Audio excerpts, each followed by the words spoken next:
So Dallin here asks a great question. What do I need if I want to be a PA on a film set, a production assistant? My name's Mike Natoli. I have been in the film industry for about 10 years professionally. That means getting paid to do work consistently in almost every aspect of and position that you'd find on a film set. In addition, I run Grand Atomica Pictures, which is a New Jersey-based indie film company dedicated to helping working-class artists, creatives, filmmakers in a industry that has been increasingly more difficult to break into. And if you want to know more tips and tricks, just follow us. Now that the shameless plug is over, let's talk about what you need to be a production assistant. It's not much. Production assistants are spread out all across the different departments. So they're everywhere, but they all report to the AD, the assistant director of the film, usually. All of the ones that I've worked with, I can promise you that they're looking for people who come prepared. How do you come prepared?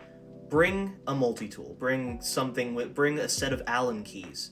Depending on the size of the production, they might give you a walkie-talkie. Now, I'm not saying go out and invest in your own walkie-talkie, but what you should invest in is your own personal IFB wire that goes directly into your ear, like the ones that the Secret Service guys have, and plug that directly into the walkie-talkie that you guys are given. It's less obnoxious, it just helps all around. You don't necessarily need to have gaff tape, but I like to have at least 2 rolls in my house at all times because I'm insane. Usually they provide it for you, but sometimes they don't. You never know what's going to go wrong, what they're going to forget. Don't be the PA that forgets things. Try to wear all black, but if you want to go a step up and maybe wear a nice button down, there's a very good chance that they might, who knows, bump you up to featured extra or something, which is exactly what happened to me on my first year of working in the industry when I was still in high school.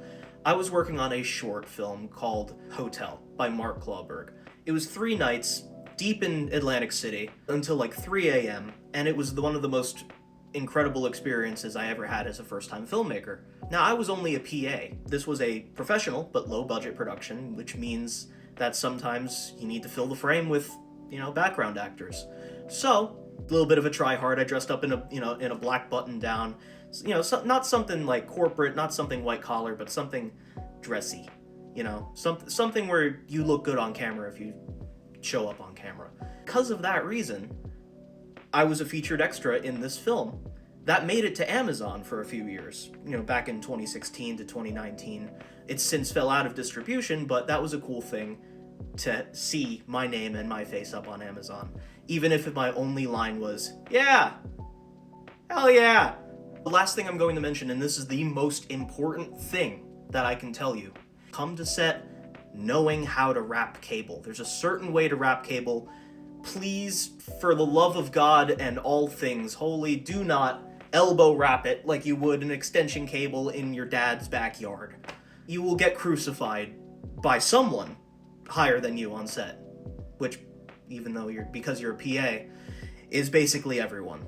But if you show yourself being able to wrap cable the right way, you will become an asset to the production. And I guarantee you, I promise you even, that you will get a callback. You will be the dependable PA.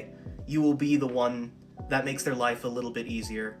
And that's really the best piece of advice that I can give, is show up with the intention of making their life easier. What was it that they said in Robots?